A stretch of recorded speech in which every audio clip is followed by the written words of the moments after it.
Welcome back, everyone. It is time for Cut for Time. 3 stories. We put 1 minute on the clock for each. Let's start with this. Walmart announced today that its in-home grocery delivery service is now available within its Walmart Plus membership. The company notes that the 2 previously standalone memberships are now being combined into one to offer a single, streamlined experience for customers. The dual subscription, it costs roughly $138 a year, which is less than, $10 less than the previous annual pricing when Walmart Plus and In-Home were separate memberships. Now, we were talking about the importance of delivery and loop in grocery delivery here because that certainly saw its own inflection point over the course of the pandemic, but even more so to the extent that it stayed around and for Walmart adding on these membership perks. I think it's increasingly important for what is the largest grocery retailer here in the U.S. to be able to have this type of delivery service that people are able to opt into.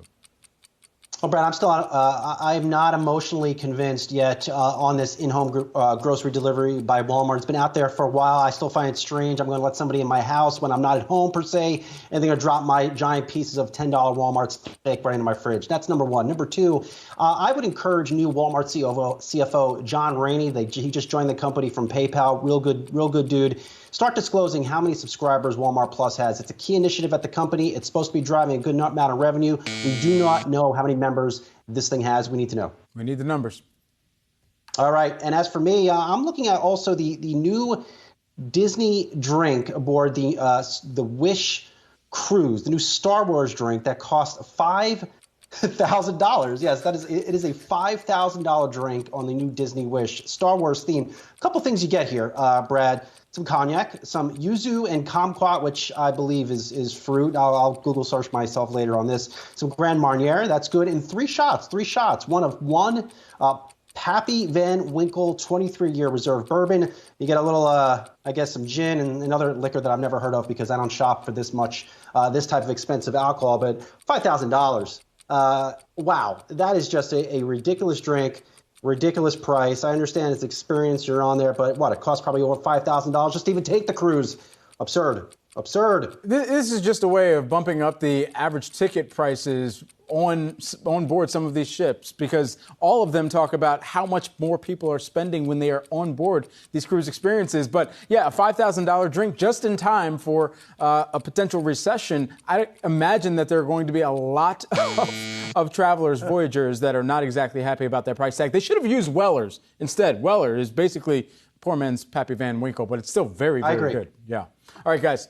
As American Idol celebrates its 20th anniversary, season 13 champion Caleb Johnson is sharing unhappy memories.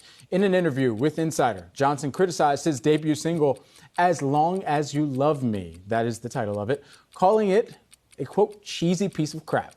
And he says he couldn't stand singing it. He says he argued with producers to change the song, but they didn't budge.